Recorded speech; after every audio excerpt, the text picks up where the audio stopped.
नमस्कार, आप देख रहे हैं के न्यूज। मैं हूं आपके साथ सोनी चौहान। जनहित में आपका स्वागत है।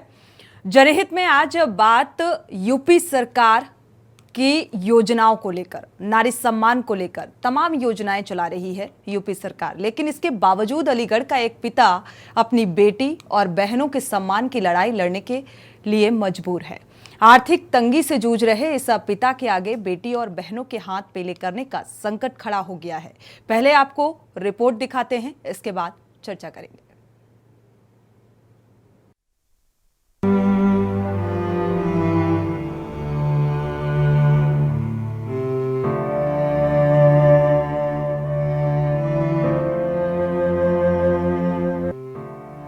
आखिर इस मजबूर पिता की बेचारगी देखिए। वह बेटी और बहनों के हाथ पीले करने के लिए अपने बेटे को बेचना चाहता है। उसने बेटे को बेचने के लिए सीएम को पत्र भी लिखा है, लेकिन अब तक कोई सुनवाई नहीं हुई है। बता दें कि सीएम को लिखा पत्र सोशल मीडिया पर वायरल हो रहा है, लेकिन मजबूर पिता की गुहार ना तो क्षेत्रीय प्रतिनिधियों के कानों तक पहुंची है और ना ही अभी तक प्रदेश के मुखिया ने कोई भी संज्ञान लिया है। बहरहाल बेटी और बहनों की शादी को लेकर परेशान इस शख्स के आगे भरण पोषण का भी संकट है। सरकार भाभी जी, ऐसा मेरी एक छोटी सी दुकान है पान की, उसे भी वो दबंग गिल ले रहे हैं। मुझ पे 3 लड़की 2 बहन शादी को, मैं इनका शादी करता हूँ, मेरा भगत वो थोड़ी इसी दुकान से चलता है। मैंने साहब ऊपर तक भी कार्रवाई कर रखी है, मैंने कागज़ भी देख रहे हैं, मुझे सब कुछ है। मैंने साहब एक जोगी बाबा को भी एक वो दिया कागज़, मैं 4 दिन से सरकार पुलिस के पास जाता, पुलिस मुझे आश्वासन दे देती है। मैं क्या करूँ, तो कहाँ ना जाऊँ, क्या करूँ, मर जाऊँ मैं। अपने बच्चों को बाल बच्चों लेकर, तो मुझे अपना लड़का तो देखना ही पड़ेगा है। मुझे इनका आगे कि भविष्य में शादी भी करनी है। मुझ पर दुकान यही एक मेरी छोटी दुकान, यही मेरी रोजी रोटी चल रही है। इससे मेरे 4-5 पीढ़ी चल रही है परिवार की। आपको बता दें कि पान की दुकान चलाने वाले इस शख्स की दुकान पर दबंगों ने नजरें गड़ा दी हैं। दबंग उसकी दुकान पर कब्जा करना चाहते हैं। आरोप है कि उसने इसकी शिकायत पुलिस से की, लेकिन वहां भी कोई सुनवाई नहीं हुई।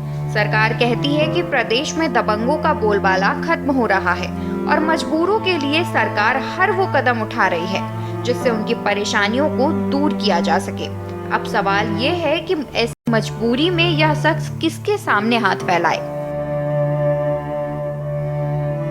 भैया, हमारे भाई को शादी वादी करनी है हमारी, और दबंग हमारी दुकान बनने नहीं दे रहे हैं, तो फिर क्या चाह रहा है? उनके पास कुछ नहीं है। नहीं तो भाई को बेच के तुम्हारे हाथ पीले कराने की बात फिर कही क्या जाती है। किया जाए? कर्जा भी बहुत रहा, कर्ज वाले कर्ज मांगते हैं। हमारे पापा पे कर्जा, और हमारे पापा क्या कहते हैं, दुकान के चक्कर में भाई ये बेचना चाहते हैं हमारे लोगों की शादी पार्टी के लिए। तुम लोगों की शादी के लिए? यस। तुम्हें कैसा, मतलब तुम्हें कैसा महसूस हो रहा है कि भाई को बेचने की बात नौबत यहाँ तक आ गई कि भाई को बेच रहे हैं? पापा को समझाया नहीं तुमने ये सब क्या कर रहे हैं? हम क्या करें, समझाएंगे, बहुत कर रहे। दरअसल पूरा मामला कवरसी थाना क्षेत्र के चंदनिया इलाके का है, जहां एक पिता 3 बेटियों और 2 बहनों के हाथ पीले करने के लिए अपना बेटा बेचने को मजबूर है। इस पूरे मामले में परिवार के सभी सदस्य हाथों में पर्चे लेकर बेटियों की शादी के लिए बेटा बेचने को मजबूर बाप, रोजी रोटी का सवाल, बेटियों के हाथ पीले करने के लिए बेटा बेचने को मजबूर बाप, तमाम ऐसी बातें पर्चों पर लिखकर सोशल मीडिया पर जमकर वायरल हो रहे हैं। मामले में पिता संजय ने जानकारी देते हुए बताया कि उसके 3 बेटियां हैं जो शादी के लायक हैं। 2 वक्त की रोटी कमाने के लिए महज 2 गज की पान की दुकान से पूरा परिवार पलता है। उसी दुकान से कमाकर बहन बेटियों के भी हाथ पीले करने हैं, जिस पर अब दबंग बुरी नीयत से कब्जा करके उसकी रोजी रोटी छीनने का प्रयास कर रहे हैं। उनका कहना है कि जब रोजी रोटी कमाने का साधन ही खत्म हो जाएगा, तब वे अपनी बेटियों और बहनों की शादी आखिर कैसे करेंगे। आखिर में उन्होंने यह निर्णय लिया कि बेटे को अगर बेच दूंगा तो बेटियों और बहनों के हाथ पीले हो जाएंगे। वहीं उनका कहना है कि इस बाबत पुलिस में कई बार लिखित शिकायत दे चुके हैं, मगर अभी तक दबंगों के विरुद्ध पुलिस द्वारा कोई कार्रवाई अमल में नहीं लाई गई है। इस शख्स की दारुण कथा वाकई अफसोसजनक है। लगता है मानो प्रशासनिक अमला सिर्फ एसी कमरों में बैठकर फौरी आदेशों और निर्देशों के जरिए लोक दायित्व की पूर्ति कर वाहवाही लूटना चाहता है। अगर ऐसा नहीं है तो जाहिर है कि किसी न किसी को संजय सैनी की गुहार जरूर सुनाई देती और आज यह जो कदम उठाने जा रहा है उसके लिए मजबूर न होता। अलीगढ़ से एक मानवता को शर्मसार करता हुआ मामला निकलकर सामने आया है, जिसमें एक मजबूर बाप अपनी 2 बहनों और 3 बेटियों की शादी के लिए अपना बेटा बेचने को मजबूर है। वहीं इस पूरे मामले को लेकर जिला प्रशासन कुछ भी कहने से बचता हुआ साफ तौर पर नजर आ रहा है। वहीं समाजवादी पार्टी के पूर्व विधायक जमीरुल्लाह ने सीधे तौर पे सरकार पे लांछन लगाते हुए कहा है कि जिस तरीके से सरकार तमाम महत्वाकांक्षी योजनाएं अमल में ला रही हैं, बावजूद इसके ऐसे मजबूर और गरीब बाप के लिए सरकार द्वारा कोई योजना किसी भी तरीके से प्रभावी नहीं है। वहीं जो पीड़ित पिता है उसका सीधे तौर पे कहना है कि लगातार जो है दबंग प्रवृत्ति के लोग उसकी 2 वर्ग गज की पान की दुकान है उसे छीनने का लगातार प्रयास कर रहे हैं। वहीं जो है पीड़ित ने इस पूरे मामले की कई बार पुलिस से शिकायत की, लेकिन पुलिस द्वारा इस पूरे मामले में किसी तरह की कोई मदद पीड़ित पिता की नहीं की गई है। इस सारी घटना से क्षुब्ध होकर पीड़ित पिता आज अपनी बहन और बेटियों की शादी के लिए अपना बेटा बेचने को मजबूर है। अब देखना ये होगा कि अलीगढ़ प्रशासन ऐसे मजबूर बाप की जो अपनी 3 बेटियां और 2 बहनों की शादी के लिए अपना बेटा बेच रहा है, ऐसे में उसकी क्या मदद करेंगे। अलीगढ़ से के न्यूज़ के लिए विश्व प्रताप सिंह राघव। मामला अलीगढ़ का है। ये बाप मजबूर और लाचार है। आर्थिक तंगी से जूझ रहा ये बाप आज अपने बेटे को बेचने के लिए मजबूर हो गया है। और किस वजह से? क्योंकि आर्थिक स्थिति बेहद कमजोर है। 2 गज की एक दुकान है, पान की दुकान है, और उसमें भी गिद्ध जैसी नजर गड़ा के बैठे हुए हैं दबंग। इस पीड़ित का ये कहना है कि कई बार लिखित शिकायत दी गई, प्रशासनिक स्तर पर इस बात का संज्ञान नहीं लिया जा रहा है, और अब ये लाचार और मजबूर शख्स सीएम को पत्र भी लिख देता है, गुहार लगाता है कि मुझे आर्थिक सहायता दी जाए, मेरी दुकान मुझे दी जाए, क्योंकि दबंगों की नजर है, दबंग परेशान करते हैं। हमारे साथ संवाददाता भी जुड़े हुए हैं और मेहमान भी जुड़ेंगे। संवाददाता का रुख कर लेते हैं, अलीगढ़ से जुड़े हुए हैं जहां का ये पूरा मामला है, विश्वनाथ प्रताप सिंह। विश्वनाथ, क्या है पूरा मामला, एक बार आपसे समझना चाहेंगे। आखिर क्यों ये पीड़ित शख्स भी हमारे साथ जुड़ चुके हैं। विश्व प्रताप, पूरा मामला और प्रशासनिक स्तर पर इस बात का संज्ञान क्यों नहीं लिया जा रहा है? हालांकि अब सीएम योगी आदित्यनाथ को भी अपनी आप बीती पत्र के जरिए बताई है। बिल्कुल, देखिए कि अलीगढ़ का ये पूरा मामला है जिसमें एक मजबूर बाप अपनी 3 बहन और 2 बेटियों की शादी के लिए जो है परेशान है। अपने बेटियों को बेचने की बातें वो सोशल मीडिया पे लगातार वायरल हो रही है। वहीं अगर जिला प्रशासन की अगर बात करें तो जिला प्रशासन इतनी लापरवाही इस पूरे मामले में बरत रहा है कि जिला प्रशासन ने अभी तक कोई इस पूरे मामले में कोई भी अधिकारी बोलने के लिए तैयार नहीं है। जिस तरीके से एक मजबूर बाप की पीड़ा है, वो अपनी बेटियों के जो शादी का जिम्मा अपने कंधों पे ढोए घूम रहा है, उसके अलावा उसकी 2 बहनें और हैं शादी लायक, तो तमाम तरीके की बातें तो बिल्कुल मानवता को शर्मसार करती हुई साफ तौर पर दिखाई दे रही है कि जिस तरीके से एक मजबूर बाप लगातार प्रशासन और पुलिस से गुहार लगा रहा है अपनी दुकान बचाने के लिए और अपना बेटा बेचने जैसी बातें लगातार सोशल मीडिया पे वायरल कर रहा है, तो कहीं ना कहीं प्रशासनिक तौर पे इस तरीके की जो बातें हैं वो बेहद निंदनीय है। सरकार को और अलीगढ़ प्रशासन को तत्काल इन पूरे मामले का संज्ञान लेना चाहिए, लेकिन बिल्कुल इसका उल्टा है कि प्रशासन बिल्कुल आंखें मूंदे हुए, बिल्कुल कुंभकर्ण की नींद सोए हुए बिल्कुल बैठा हुआ है, लेकिन कोई भी प्रशासनिक अधिकारी जिसके कान पे जूं नहीं रह रही है, कोई इस गरीब बाप की मदद के लिए आगे नहीं आ रहा है। हालांकि कुछ सामाजिक संस्थाएं हैं जो मदद के नाम पे जो है आश्वासन देती हुई साफ तौर पर नजर आ रही है। हालांकि अभी तक कोई मदद इस मजबूर बाप को जो है प्रशासनिक तौर पर नहीं मिल पाई है, लेकिन कहीं ना कहीं आश्वासन जरूर मिलता हुआ साफ तौर पर दिखाई दे रहा है। जी बिल्कुल, मामला बेहद गंभीर, बेहद संवेदनशील, और ये पीड़ित पिता संजय सैनी जी भी हमारे साथ जुड़ चुके हैं। स्वागत है आपका इस चर्चा में शामिल होने के लिए।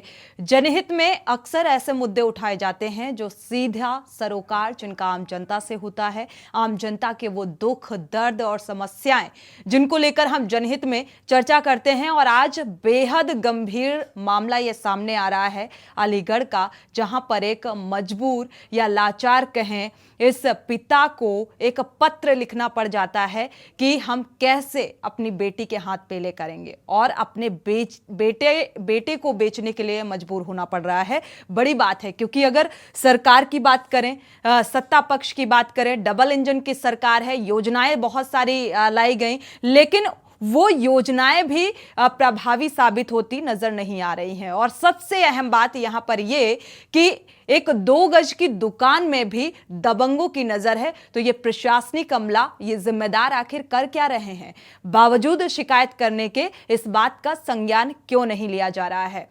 हमारे साथ पीड़ित पिता जुड़े हुए हैं, स्वागत है आपका। आपसे आपकी आप बीती सुनना चाहेंगे, क्या दिक्कतें आ रही हैं, क्योंकि आपने एक पत्र भी लिखा है सीएम को, क्या क्या समस्याएं, उसमें समस्याओं का जिक्र किया है। और एक चीज और साफ कर दीजिए, बेटी की शादी या बहन की शादी के लिए आर्थिक तंगी। अनम्यूट करिएगा संजय जी। हाँ जी जी, आपसे मेरा सवाल है कि आखिर दिक्कत क्या आ रही है आपसे। दिक्कत क्या है? जी, दिक्कत साथ ये है, मेरे को मेरी 3 बेटी हैं, 2 बहनें शादी लायक। मुझे इनकी भी शादी करनी है। मुझ पर एक ही रोजगार है, पान की दुकान चलाता हूँ छोटी सी। उसे भी दबंग छीने ले रहे हैं। ये दबंग क्यों छीनने का प्रयास कर रहे हैं जब आर्थिक स्थिति आपके ठीक नहीं है? क्या कोई ऐसा विवाद है? क्या दिक्कत, मतलब ऐसी क्यों आ रही है कि ये दबंग अब 2 गज की दुकान में भी इनकी नजर बनी हुई है? और जबकि ये कहा जा रहा है कि ये 2-3 पीढ़ी से ये दुकान चल रही है, चलाई जा रही है। साहब 5 पीढ़ी से दुकान चल रही है। मेरे बाबा के हाथ की दुकान है ये। जी, ठीक बाबा है। के बाद पिताजी एक्सपायर हो, बाबा एक्सपायर हो गए, पिताजी एक्सपायर हो गए। उसके बाद छोटा सा मैं ही बैठा हूं। मैंने अपनी 5 बहनों की, 5 बहन थी मुझ पे, 3 भाई थे हम। 3 बहनों की शादी कर दी मैंने। 2 बहन रह गई हैं, 3 बेटी हैं मुझ पे। अब इनकी भी मुझे भविष्य में कुछ करना है, पढ़ाई लिखाई बहुत सारे खर्चे मुझ पे, इतना खर्च हो गया कुछ वो है ना, तो क्या करूं? बेटा ना बेचूं तो क्या बेचूं? दबंग लोग हैं वो, मुझसे भी मेरी छोटी सी दुकान है पान की, उसे भी छीनने चाहते हैं वो। ये दबंग आखिर में कौन लोग हैं? गांव करो। के ही दबंग हैं ये? साहब एक मेरे बगल में भी पड़ोसी दुकानदार है, वो है बलराम जी। वो साहब पूरी दुकान को छीनना चाहता है बिल्कुल लेके। बोला तुम्हें मार दूंगा, ये कर दूंगा, उल्टे सीधे मुझे केसों में फंसाता है। साहब मैं मजबूर हूँ, मैं हाथ जोड़ के विनती है, मैं अपना लड़का बेचूं, नहीं तो क्या करूं फिर मैं? मुझे आर्थिक स्थिति खराब है, 2 बहनों की शादी करनी है, 3 बेटियों के हाथ पीले करने हैं, और इसको लेकर अगर अब बेटे को बेचने का जिक्र कर रहे हैं आप, तो क्या इससे आर्थिक तंगी आपकी ठीक हो जाएगी? हमारे साथ समाज सेविका नूतन ठाकुर भी जुड़ चुकी हैं, स्वागत है आपका इस चर्चा में शामिल होने के लिए। जी संजय जी। हेलो संजय जी, आपको आवाज मिल रही है? जी हेलो जी साहब, मेरी आर्थिक दुकान है वो पान की, उसी वक्त बंद रह जाएगी तो मैं क्या करा, खवाऊंगा इन्हें, क्या चलाऊंगा? ये बताओ क्या ना करूं फिर मैं? आपने इस बात की शिकायत की थाने में? थाने में साहब मैंने शिकायत करी थी। क्या आश्वासन मेरे मिला? को आश्वासन जी मिल जाता कि हाँ अब क्या करांगे साहब, अभी करांगे, नवाब साहब आ जाएंगे, मालिक साहब आ जाएंगे, हमारे जब काम होगा। मालिक ने साहब मुझे लिखत में परमिशन भी दे रखी है दुकान बनवावे की। मेरी 80 साल पुरानी दुकान है करीब, बहुत जर्जर हालत में है जी। और मैं जब भी अपनी दुकान में काम छेड़ता हूँ, जब भी हाथापाई पे मारपीट पर उतारू हो जाता है ये पड़ोसी दुकानदार। ये दबंग लोग का किस्म है साहब। शाम के टाइम में इसकी दुकान पे इतने आदमी आते हैं, इतने गुंडे लगा रखे हैं। पीछे भी मुझ पे 4-5 दिन पहले भी कुछ हमला हुआ था। आपकी दुकान के बगल में जो दुकान है, किस चीज की दुकान है? आपकी तो पान की दुकान है, और ये दबंग आखिर क्यों ऐसे आपकी दुकान को कब्जाने और हथियाने की कोशिश कर रहे हैं? साहब नौ कहता मेरी दुकान में से दुकान है, ये दुकान मेरी है, मेरे पिताजी ने तुम्हें दी थी। इस चीज की दवा देना था मुझे, अगर तुम खाली करो नहीं रखा तो मैं खरवा लूंगा तुझे, बदमाशों से उनसे क्यों करके कहता रहता है। और मुझ पर आरती देंगे भैया, कल को मैं अपनी बहन बेटियों को लेकर कहाँ जाऊंगा? मुझे इनको भी तो भविष्य देखना, आगे ना देखना। जब मैं ही ना रहूंगा तो फिर इनको क्या होगा? ठीक है, हमारे साथ समाज सेवी नूतन ठाकुर भी जुड़ चुकी हैं। नूतन जी, आपका रुख करेंगे। मामला बेहद संवेदनशील है। अलीगढ़ का ये मामला है जहां पर 3 बेटियों के हाथ पीले करने हैं। जो पीड़ित पिता हैं वो हमारे साथ इस चर्चा का हिस्सा हैं। उनका कहना है कि 3 बेटियों के हाथ पीले करने हैं, 2 बहनों की शादी करनी है, और आर्थिक स्थिति बेहद कमजोर है, और बेटे को बेचने का जिक्र उन्होंने किया है। बेटा बेच देंगे तो शायद इनकी आर्थिक स्थिति बेहतर हो जाएगी, बेटी की शादी कर पाएंगे, बहनों की शादी कर पाएंगे। 2 गज की एक दुकान है, पान की दुकान है, जो इनकी बगल वाले दुकानदार हैं, जो दबंग हैं, वो हथियाना चाहते हैं। और इस बात की लिखित शिकायत इन्होंने थाने में की, बावजूद इसके प्रशासनिक स्तर पर भी संज्ञान नहीं लिया जा रहा है। और थक हार कर अब इन्होंने एक पत्र लिखा है सीएम को, और उसमें इन समस्याओं का जिक्र किया है। जी वाकई काफी संवेदनशील मामला है जी और ये इस चीज को दर्शाता है कि पुलिस प्रशासन भी किस हद तक संवेदनहीन हो गई है। अगर किसी व्यक्ति के रोजी रोटी के साथी को कोई दूसरा व्यक्ति हड़पना चाहता है और उसने कंप्लेन की है तो उसको देखना, उसकी जांच पड़ताल करना, मदद करना, ये पुलिस प्रशासन की जिम्मेदारी है, जिलाधिकारी की भी जिम्मेदारी है। के बाद भी इन बात को जिस तरीके से अनसुनी की गई वो न्याय प्रणाली को भी दर्शाता है कि किस तरीके से प्रशासन केवल जो मजबूत हैं उनके मदद में, उनके हक में आगे आता है। ऐसे लोग जो कमजोर हैं उनकी बातों की कहीं भी सुनवाई नहीं हो पा रही है। बिल्कुल।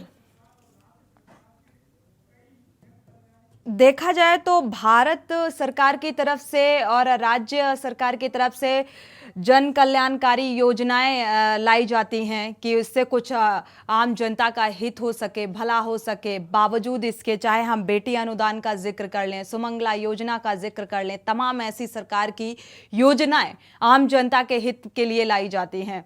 बावजूद इसके जी देखिए कई सारी योजनाएं हैं लेकिन जी नूतन जी, आपका वापस से रुख करेंगे, उत्तराखंड का रुख कर लेते हैं। उत्तराखंड के सीएम पुष्कर सिंह धामी क्या कुछ कह रहे हैं, सुनाते हैं आपको। भारतीय जनता पार्टी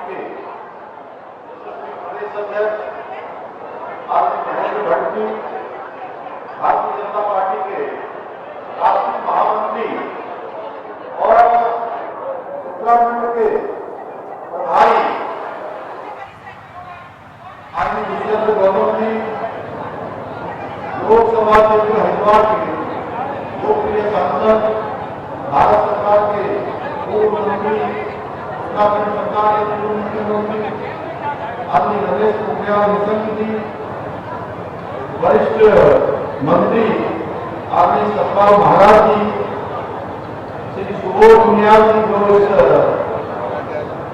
रैली के प्रभारी के नाते में जिन्होंने काम किया है, हमारे वरिष्ठ नेता राज्यसभा के सांसद आदरणीय महेश बंसल जी, राज्यसभा के सांसद आदरणीय डॉक्टर करुणा सैनी जी, भारतीय जनता पार्टी के जिलाध्यक्ष उनकी शोभाराम प्रजापति जी, हरिद्वार के जिलाध्यक्ष भाई संदीप गोयल जी, ऋषिकेश के जिलाध्यक्ष भाई रविंद्र राणा जी, हमारे विधायक आदरणीय गगन कौशिक जी और रुड़की के लोकप्रिय विधायक भाई प्रदीप बत्रा जी, भाई आदेश चौहान जी, माननीय विधायक भाई कृष्ण गैरोला जी, जिला पंचायत के अध्यक्ष किरण चौधरी जी एवं मंच पर उपस्थित हमारे पूर्व विधायक भाई संजय गुप्ता जी, पूर्व मंत्री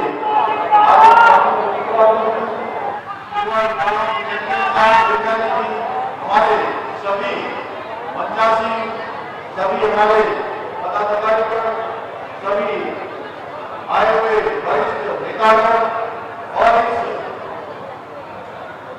सम्मेलन में हरिद्वार लोकसभा और हरिद्वार जनपद के सुदूरवर्ती क्षेत्रों से, कोने कोने से आए हुए सभी मेरे बड़े बुजुर्ग, सभी उपस्थित माताएं, बहनें, सभी मेरे नौजवान साथियों, उपस्थित पत्रकार मित्रों एवं छायाकार बंधुओं, मैं सबसे पहले तो आप सबका कई घंटों से, जैसा आपकी मुख्यमंत्री ने बताया कि कई घंटों से आप सब लोग यहाँ पर कितने लोग इस प्रांगण के अंदर है, इससे कहीं कितने लोग इस प्रांगण के बाहर इस तरह के आसपास लगातार यहाँ पर जमे हुए हैं।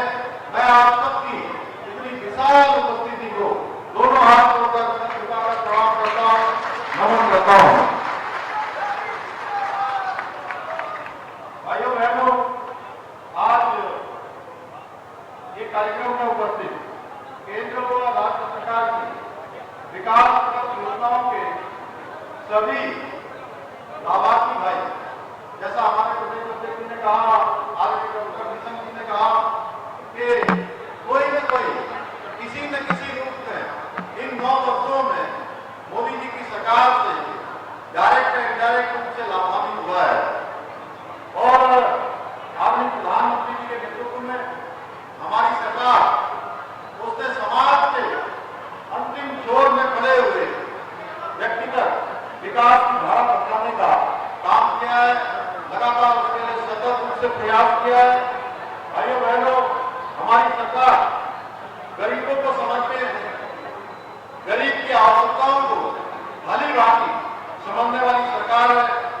इसलिए हमारी सरकार योजनाओं को, जो सरकारी योजनाएं हैं, उनको जन जन तक पहुंचाने के लिए रात दिन काम कर रही है।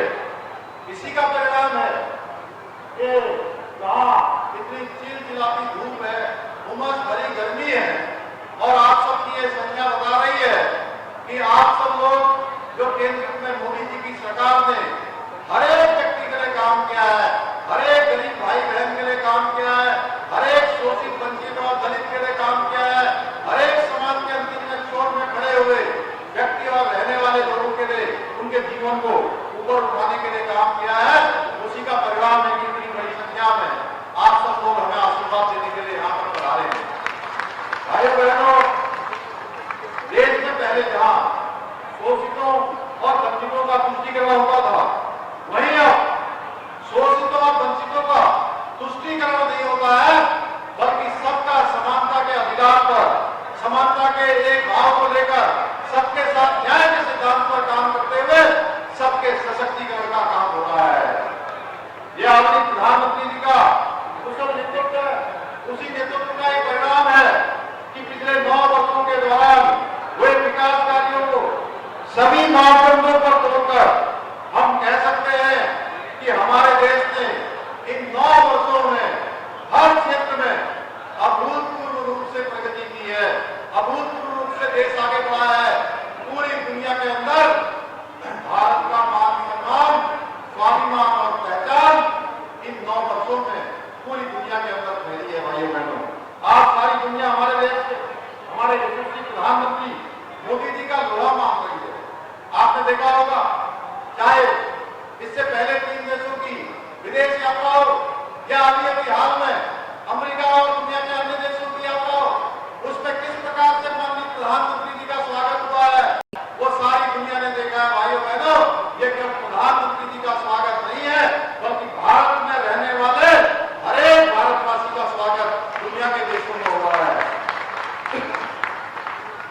2014 में देश की 140 करोड़ जनता ने आदरणीय मोदी जी पर भरोसा जताया था, और आज जनता के इसी भरोसे ने 2014 से लेकर 2023 तक 9 वर्षों की इस अवधि में जो उत्तराखंड के सीएम पुष्कर सिंह धामी को आप सुन पा रहे थे। उन्होंने 9 साल के कार्यकाल का जिक्र किया और जनता को संबोधित कर रहे थे। उन्होंने कहा कि प्रधानमंत्री नरेंद्र मोदी के कुशल नेतृत्व में काम किया जा रहा है और आगे अग्रसर रहेगा। लगातार हम जनहित में चर्चा कर रहे हैं कि आज एक मजबूर और लाचार पिता एक पत्र लिखने को मजबूर है, अपनी समस्याओं और आर्थिक तंगी का जिक्र कर रहा है। बेटा को बेचने के लिए मजबूर है आर्थिक तंगी के चलते। चर्चा को आगे बढ़ाएंगे। यहाँ पर एक दर्शक जुड़े हुए हैं, प्रेम चेन्नई से। स्वागत है आपका। प्रेम जी, अपनी राय साझा कर सकते हैं। प्रेम जी दिखाया उससे खाली। हेलो जी जी, सुन पा रहे हैं। हेलो जी ये मैं ये कहना चाहता हूँ कि आपने जो दिखाया उनकी हिस्ट्री क्या है ये तो नहीं कह सकता हूँ, लेकिन मेरे को प्रदेश सरकार और केंद्र सरकार की एक बात याद आ रही है कि अंतिम पंक्ति में खड़े व्यक्ति के लिए भी हम तैयार हैं। तो उनसे निवेदन है कि अंतिम पंक्ति की अगर वो बात करते हैं तो कम से कम इनका जो पत्र गया है या इन्होंने जो कंप्लेन लिखी है उस पर देखते हुए इनकी सहायता की जाए। बिल्कुल, बहुत अच्छी बात का आपने जिक्र किया है। शुक्रिया जुड़ने के लिए, राय साझा करने के लिए। दर्शक जुड़ सकते हैं और इसमें अपनी राय साझा कर सकते हैं। बहुत बहुत शुक्रिया आपका। नूतन जी, आपका रुख करेंगे। तमाम जन कल्याणकारी योजनाएं सरकार ला रही है और जैसा कि हमारे दर्शक जुड़े हुए थे प्रेम जी, उन्होंने भी इस बात का जिक्र किया कि सरकार ये बात डंके की चोट पर कहती है कि अंतिम लाइन पर खड़ा हुआ व्यक्ति भी उसको भी किसी तरीके की कोई दिक्कत नहीं होगी और योजनाओं का लाभ उस तक पहुंचेगा। ऐसे पहुंचेगा? जी देखिए, तमाम योजनाएं हैं, इनकी इस बात से ये भी साबित होता है कि जो योजनाएं हैं वो जो पात्र व्यक्ति हैं उन तक नहीं पहुंच रही हैं, क्योंकि जिस तरीके से इन्होंने जो चिट्ठी लिखी है, इनकी 2 मूलभूत समस्याएं हैं। एक, बच्चियों का विवाह को लेके भी सरकार कई सारी योजनाएं बच्चियों के विवाह को लेके ही अनुदान देती है। बिल्कुल। और दूसरा, इनके जो रोजी रोटी का साधन था उस पे भी कुछ लोगों ने कब्जा कर लिया है, इनसे छीन लिया है। अगर इनके पास रोजी रोटी का साधन होता तो संभवतः इस चीज की नौबत भी नहीं आती।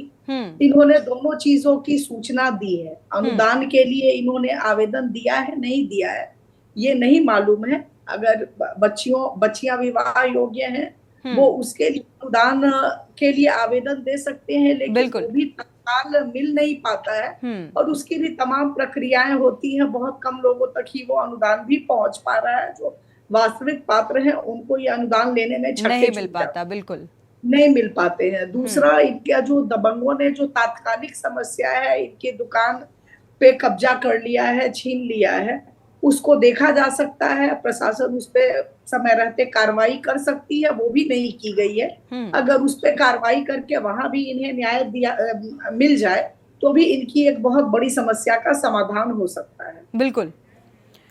जनहित में ये मुद्दा उठाने का मकसद सिर्फ यही है कि प्रशासनिक स्तर पर और शासन स्तर पर इस बात का संज्ञान लिया जाए। हमारे साथ एक दर्शक मेरठ से जुड़े हुए हैं, उमेश जैन जी, स्वागत है आपका, अपनी राय साझा कर सकते हैं। उमेश जी, अपनी राय साझा कर सकते हैं। नमस्कार। नमस्ते मैडम जी जी, नमस्कार। नमस्ते मैडम जी नमस्कार उमेश जी, टीवी का वॉल्यूम कम कर लीजिए, अपनी बात को रखें। ये कह रहा हूँ कि हमारे उत्तर प्रदेश में गरीब आदमी की कोई सुनने वाला नहीं है।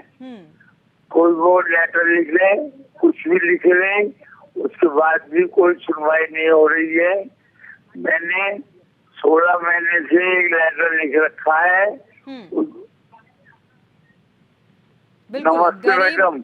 गरीब व्यक्ति की कोई सुनवाई नहीं है और इसीलिए इस मसले को जनहित में उठाया गया है। शुक्रिया हमारे साथ जुड़ने के लिए, राय साझा करने के लिए। दर्शकों की राय बेहद अहम होती है क्योंकि आम जनमानस से जुड़े हुए समस्याओं को इस कार्यक्रम में हम उठाते हैं। प्रशासनिक स्तर पर संज्ञान नहीं लिया जा रहा है। हमारे साथ हमारे संवाददाता भी जुड़े हुए हैं, विश्व प्रताप, आपका रुख करेंगे। अगर देखा जाए जैसा कि जो पीड़ित पिता हमारे साथ जुड़े हुए हैं उनके आधार पर अगर बात की जाए, उससे पहले एक दर्शक ले लेते हैं, चंद्र प्रकाश जुड़े हुए हैं। स्वागत है आपका चंद्र प्रकाश जी, अपनी राय साझा कर सकते हैं।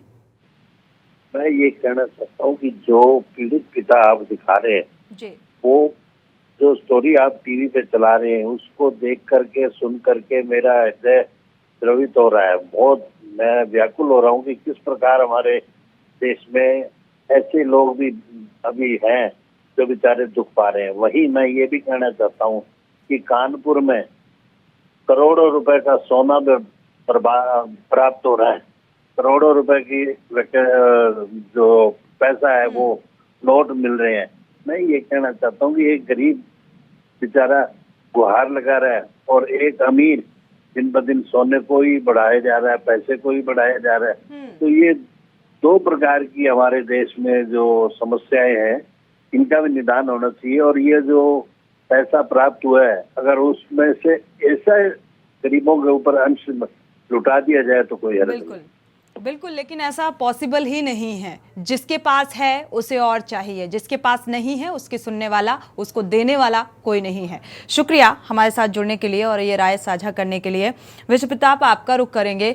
देखा जाए तो इस पूरे मामले को लेकर, जैसा कि कहा कि इनके दुकान के बगल में एक दुकान है और उस दुकान के दुकानदार इनकी दुकान को हथियाना चाहते हैं। इस मामले को लेकर क्या किसी प्रशासनिक जिम्मेदार से आपने बात करने की कोशिश की? क्या प्रतिक्रिया निकलकर सामने आई? क्या इस मामले को लेकर कार्रवाई आखिर क्यों नहीं की जा रही है? क्या है हकीकत? बिल्कुल, देखिए कि इस मामले में कई मर्तबा जो प्रशासनिक अधिकारी हैं और या पुलिस के अधिकारी कई लोगों से इस बारे में बात करने की कोशिश की गई, लेकिन सीधे तौर पे इस बारे में बात करने के लिए कोई तैयार नहीं है। हालांकि थाना अध्यक्ष है, थाना अध्यक्ष का भी सीधे तौर पे इस पूरे मामले को जो है रफा दफा करने में लगे हुए हैं। लेकिन अगर बात एक मजबूर बाप और एक गरीब आदमी की है तो कहीं ना कहीं प्रशासन या पुलिस जो है उसकी मदद करने के बिल्कुल हक में नहीं है। तो ये सारी नौबत आई है कि अपना बेटा बेच रहा है बेटियों की शादी के लिए और दुकान उसकी दबंग छीन रहे हैं। तो कहीं ना कहीं पूरे जो शहर में जो है गुंडा राज कायम है। पुलिस भी पूरी नतमस्तक उनके सामने होती हुई दिखाई दे रही है और एक जो गरीब आदमी है जो लगातार प्रशासन से और पुलिस से अपने लिए विश्व प्रताप, आपकी आवाज नहीं मिल पा रही जी। तो प्रशासन की अगर बात करें तो प्रशासन भी उसे किसी भी तरह की कोई राहत देने की फिलहाल स्थिति में कहीं नजर नहीं आ रहा। तो कहीं ना कहीं लापरवाही बड़ी बढ़ती जा रही है इस पूरे मामले को लेकर।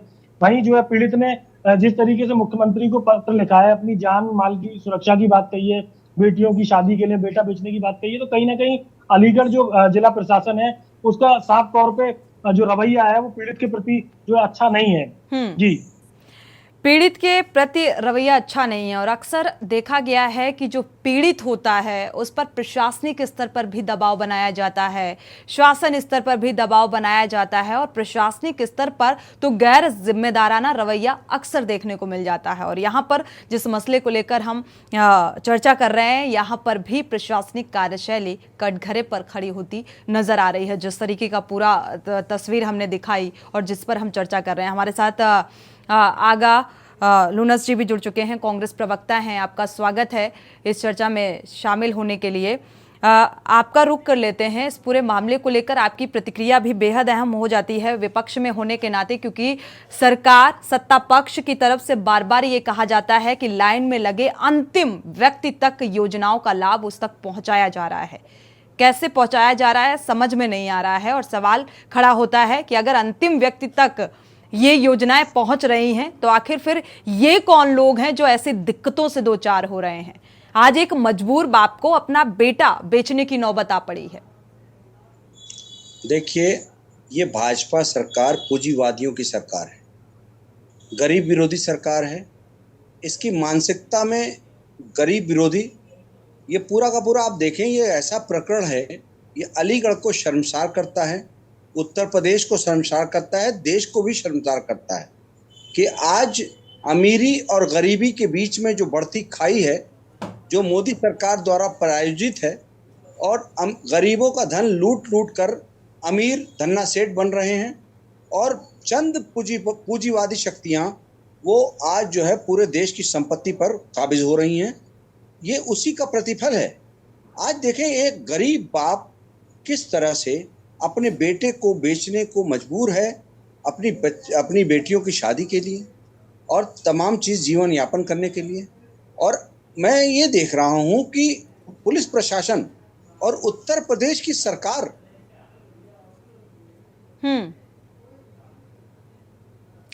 आपकी आवाज नहीं मिल पा रही है। आप इस पर कब चुप्पी तोड़ेंगे? माननीय प्रधानमंत्री जी, आप कब तक देश को छलते रहेंगे?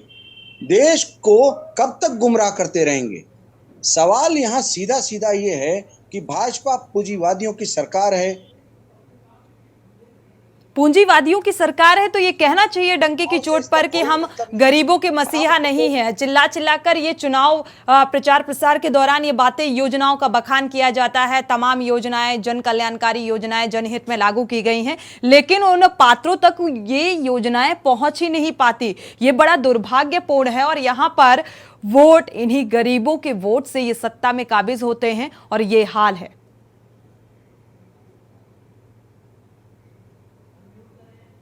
अनम्यूट करिए।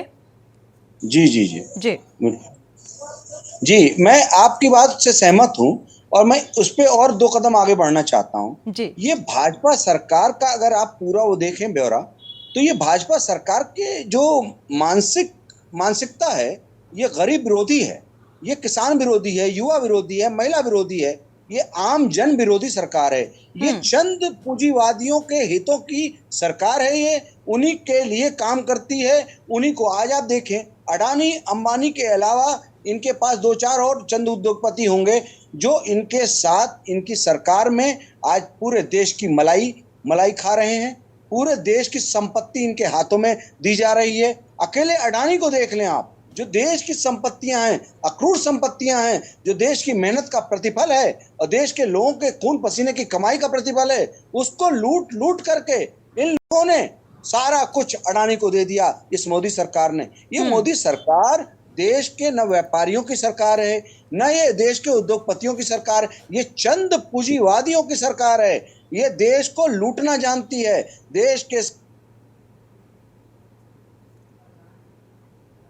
चलिए, आपकी आवाज डिस्कनेक्ट हो रही है। 5 किलो चावल और 5 किलो गेहूं इस देश की जनता को दे करके और जितना भी उसका पूंजी, देश की पूंजी है, वो अमीरों उसमें को भी सर पहुंचाया पलीता जाता है। लगता हुआ नजर आ रहा है। आप देख लीजिए, जिनको मिलना चाहिए उनको मिलता नहीं है, और जिनको नहीं मिलना चाहिए वो लाइन में लगकर इस योजना का भी, इसका भी लाभ लेते हुए नजर आते हैं। अक्सर योजनाओं का मुझे लगता है धरातल पर कुछ ऐसा ही नजारा नजर आता है, क्योंकि ऐसी तस्वीरों से हम दो चार होते हैं।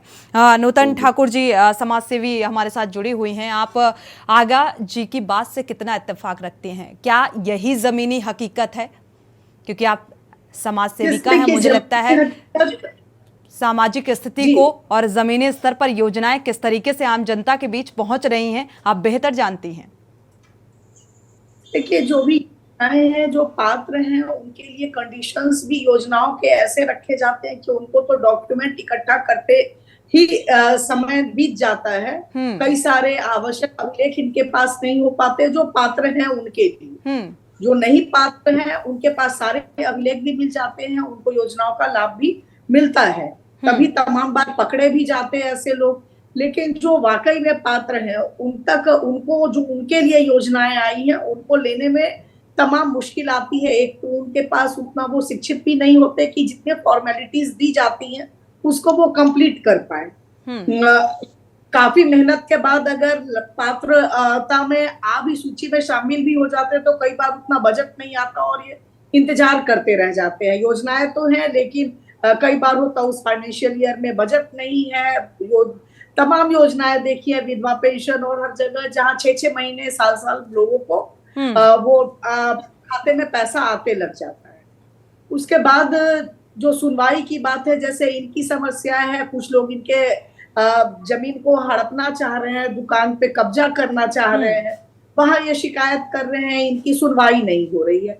तो ये भी एक बड़ी समस्या है। जब बुलडोजर की बात कही जाती है, भूमाफियाओं को दबाने की बात कही जाती है, ऐसे में ऐसे लोगों के लिए जो पीड़ित होते हैं, जिनके जमीनों को कुछ दबंग लोग कब्जा करना चाहते हैं, वहां बुलडोजर भी खामोश रहता है और कोई झांकने भी नहीं आता है। अगर वाकई में एक ही तरह की बात कही जाए, कानून बराबर रूप से बैठे जो इम्प्लीमेंटेशन करने के अधिकारी हैं वो बराबर देखें और ध्यान दें, तो संभवतः इस तरह की समस्याओं पे थोड़ा अंकुश लग सकता है।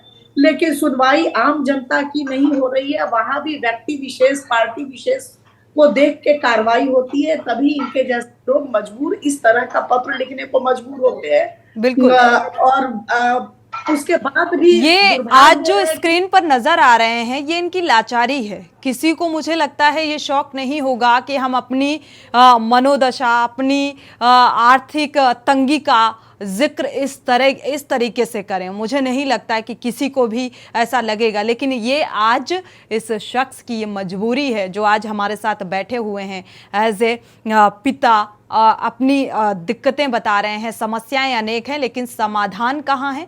क्योंकि सरकार ने तो योजनाओं का हवाला दे दिया, लेकिन ये योजनाओं का लाभ आखिर मिल किसे रहा है?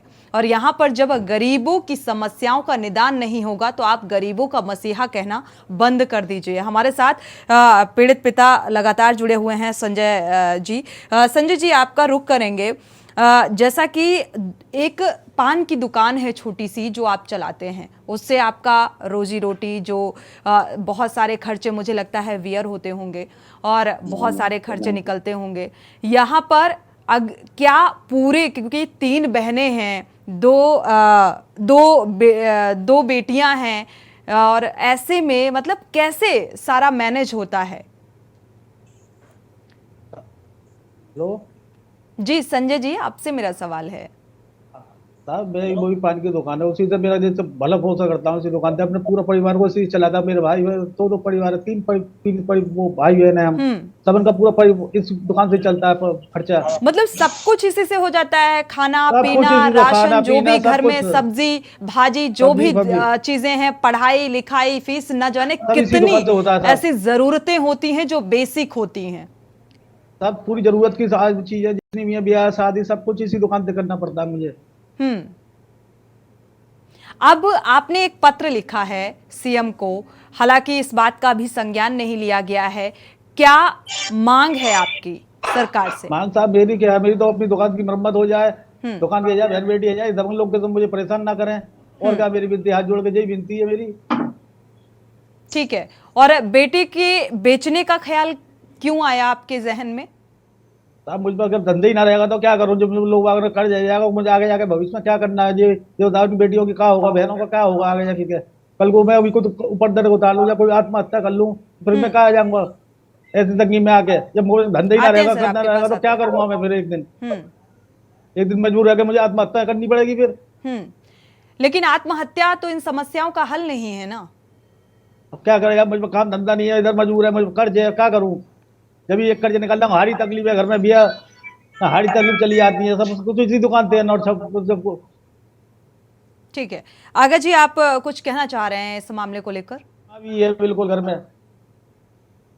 देखिए, मैं ये कहना चाह रहा था जी, ये योगी सरकार में जो अभी ये बात चल रही है बेटियों की शादी की, तो बेटियों के शादी के लिए ये जो योजना थी कि जो गरीब की बच्चियां थी उनको 30,000 रुपए से 50,000 रुपए की अनुदान राशि मिलती थी गरीब बच्चियों को, वो तक तो खत्म कर दिया इस सरकार ने। इस सरकार ने सारा कुछ वो खत्म करके अब सामूहिक शादी में ये लिस्टिंग कराती है और जब समय आता है तब जाकर के सामूहिक शादी कराती है। तो ये तो सरकार गरीब के विरोध में काम कर रही है। ये योगी मोदी की सरकार, अगर आप जितना भी आप पॉइंट उठा के देखें तो जो गरीब के, अब प्रधानमंत्री आवास योजना, अगर किसी को घर बनाने की बात थी तो 3 से 4 साल से साइड बंद पड़ी है, जबकि प्रधानमंत्री जी ने लाल किले की प्राचीर से कहा हाउसिंग फॉर ऑल 2022 तक हम कर देंगे। इतना बड़ा बड़ा झूठ ये लोग, उसमें भी पात्रों को नहीं मिल पा रहे हैं। प्रधानमंत्री आवास तो अपात्रों को मिल रहे हैं, पात्र तो वहां तक पहुंच ही नहीं पा रहे हैं, ना तो उन्हें फॉर्म मिल पाता है, ना वो फिल कर पाते हैं, लॉटरी सिस्टम भी हो जाता है और उसका अपात्रों को लाभ मिल रहा है। उसमें भी गैर पात्रों को मिला। और आज जो ये सरकार काम कर रही है 2023 में, ये सरकार काम कर रही है 2011 की जनगणना के हिसाब से। 2011 में जो लोग अमीर थे या गरीब थे उनके कैलकुलेशन के आधार पे ये आज गरीबी तय कर रही है कि कौन गरीब है। इसने 10 साल के भीतर में जनसंख्या तक देश की नहीं जानी, ये जनगणना तक नहीं कराया। ये सरकार जो है कहीं ना कहीं पूरी तरह से निकम्मी सरकार है।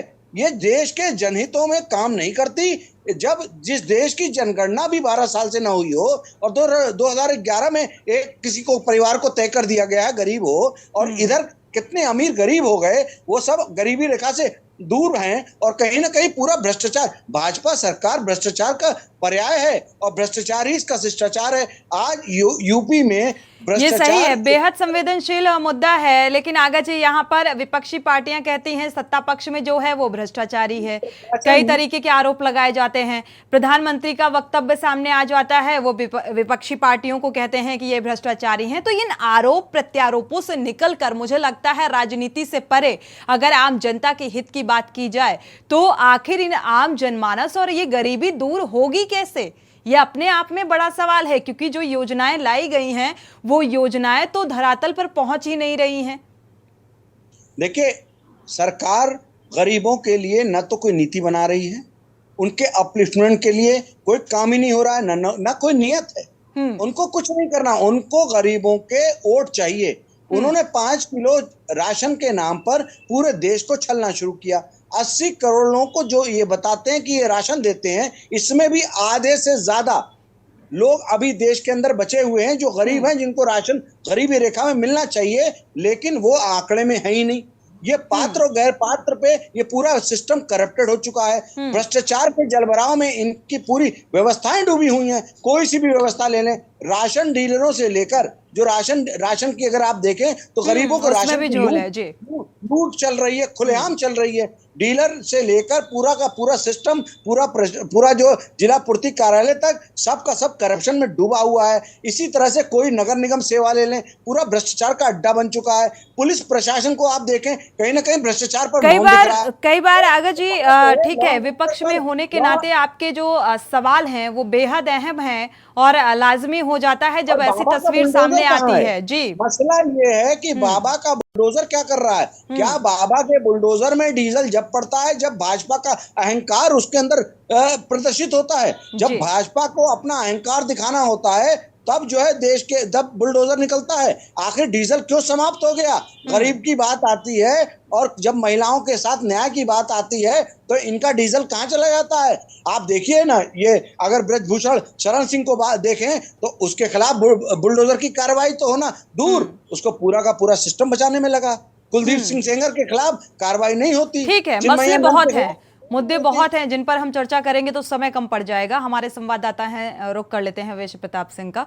विश्व प्रताप, अगर देखा जाए इस मामले में जैसा कि लगातार जो पीड़ित हमारे साथ जुड़े हुए हैं उन्होंने जिक्र किया कि सिर्फ रोजी रोटी का एक ही हमारे पास स्रोत है, वो है 2 गज की एक दुकान, पान की दुकान, और उसी से सारे खर्चे निर्वाहन होते हैं।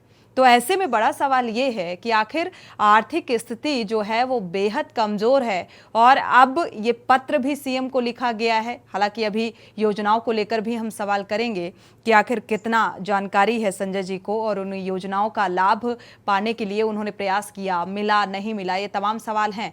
लेकिन अगर देखा जाए अब ये सोशल मीडिया पर वायरल हो रहा है पत्र जिस पर हम चर्चा कर रहे हैं, क्या किसी तरीके का आश्वासन निकलकर सामने आया? प्रशासनिक स्तर पर कोई आश्वासन निकलकर सामने आया? बिल्कुल, देखिए अगर इनकी दुकान की बात की जाए तो एक पान की दुकान है 2 वर्ग गज की, ठीक है, जिससे पूरे परिवार का खर्चा चल रहा है। करीब 8 से 10 लोग परिवार में सदस्य हैं, उनकी पूरी पढ़ाई लिखाई की, खाने पीने की सारी जिम्मेदारी इनके कंधों पे। उसके अलावा जवान 2 बहनें हैं, बेटियां हैं, उनकी शादी की भी जिम्मेदारी है। उसके अलावा एक इकलौता बेटा है जिसे बेचने की बात लगातार सोशल मीडिया पे कर रहे हैं। तो कहीं ना कहीं प्रशासनिक अगर बात करी जाए तो प्रशासनिक तौर पे इन्हें किसी तरह की कोई राहत नहीं मिल पा रही है और प्रशासन का कोई अधिकारी भी इस पूरे मामले में बोलने को तैयार नहीं है। तो कहीं ना कहीं जो है पूरे मामले में फिलहाल जो हिला हवाली की जा रही है। और उसके अलावा पुलिस की अगर बात की है तो इनके पास जो इनकी दुकान है उससे संबंधित सारे कागजात इनके पास सारे सुरक्षित हैं और दुकान का जो मालिकाना हक है वो इनके फेवर में है। और दुकान का जो मालिक है उसने भी सीधे तौर पे लिख के दे दिया है कि इनकी जो दुकान है उसमें मरम्मत ये करा सकते हैं अपनी मर्जी से। तो कहीं और उसके अलावा जो इनका पड़ोसी दुकानदार है वो इन सारी चीजों को लेके उसमें विवाद पैदा करता है। तो कहीं ना कहीं अगर दुकान इनकी बढ़ जाएगी तो 2-4 उसमें चीजें ये बढ़ा के अपने धंधे को आगे बढ़ा सकते हैं, जिससे इनकी आमदनी बढ़ जाएगी और इनके परिवार का भरण पोषण जो है वो अच्छे से हो पाएगा। तो कहीं ना कहीं अगर पुलिस के पास भी ये पिछले 7 महीनों से लगातार जो है चक्कर काट रहे हैं, बावजूद इसके इन्हें न्याय नहीं मिल पाया, तो कहीं ना कहीं पुलिस की भी लापरवाही इस पूरे मामले में देखने को मिल रही है। जी बिल्कुल, प्रशासनिक स्तर पर एक बड़ी लापरवाही देखने को मिल रही है। चर्चा को आगे बढ़ाएंगे। यहाँ पर एक दर्शक जुड़े हुए हैं कानपुर से, संजय शुक्ला जी, उनकी राय साझा कर लेते हैं, इसके बाद चर्चा को आगे बढ़ाते हैं। संजय जी, स्वागत है आपका, अपनी राय साझा कीजिए। मैडम मैं ये कह रहा हूँ मैं कैसे मैं 10 वर्षों से काम कर रहा था। जी संजय जी, संजय शुक्ला जी, आपको आवाज मिल पा रही है? अगर मिल पा रही है तो आप अपनी बात रख सकते हैं, राय साझा कर सकते हैं। मैं आवाज नहीं आ रही मैडम? जी जी, सुन पा रहे हैं। हाँ, मैं केंद्रीय विद्यालय राजनीति काम में 10 वर्षों से नौकरी कर रहा था।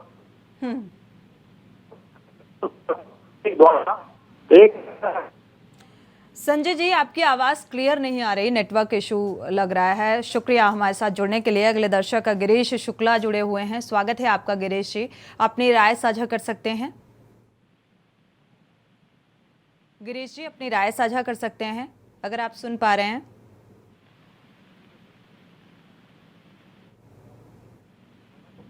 चलिए, दोबारा से संपर्क होता है तो राय जानने की कोशिश करेंगे, क्योंकि ये जनता है जो अपनी राय यहाँ पर रख रही है और साथ ही योजनाओं को लेकर जहन में तमाम सवाल खड़े हो रहे हैं, क्योंकि दावे तो बड़े बड़े हैं कि हम गरीबों का हितैषी बताती है सरकार, लेकिन कहां पर हित नजर आ रहा है ये जग जाहिर होता नजर आ रहा है। हमारे साथ लगातार जो पीड़ित पिता हैं वो जुड़े हुए हैं। संजय जी, आपकी सरकार से मांग और साथ ही जो योजनाएं लाई गई, बेटी अनुदान का जिक्र करें, सुमंगला योजना का जिक्र करें, क्या इन योजनाओं से अवगत हैं आप? मैं कोई चीज योजना तो कोई अवगत नहीं, मैं जानता इतना पढ़ा लिखा मैं है नहीं हूँ जी। मैं इतना पढ़ा लिखा है ना, योजना का ना खाली मुझे एक योजना मिलती है राशन कार्ड पर। अभी तक ये पत्र हालांकि सोशल मीडिया पर वायरल हो रहा है, जिसको लेकर हम चर्चा कर रहे हैं। आपकी ये बेहद गंभीर समस्या है। अभी तक क्या किसी तरीके का आश्वासन मिला किसी भी एनजीओ की तरफ से, सत्ता पक्ष की तरफ से, प्रशासनिक स्तर पर? अब मुझे कोई अभी कोई आस्थाना मिलेगा, कोई कुछ मिला, कुछ कैसा भी आश्वासन, किस तरह का कोई आश्वासन नहीं मिला अभी तक। दबंग जिस तरीके से लगातार आपकी दुकान को हथियाने की कोशिश कर रहे हैं, क्या उनको एक भी बार उनको थाने में बुलाया गया? हाँ, एक भी बार उन्होंने थाने में बुलाया ना, क्यों बुलाया, कैसे? आपने लिखित शिकायत दी थी इस पूरी समस्या की? हाँ साहब, लिखित में शिकायत दी थी है मैंने, लिखित का कागज भी मेरे पास मौजूद है, सब कागज मौजूद है मेरे पास। जी, इसके बाद भी कार्रवाई नहीं की गई? कोई कार्रवाई नहीं होती, कुछ नहीं होता।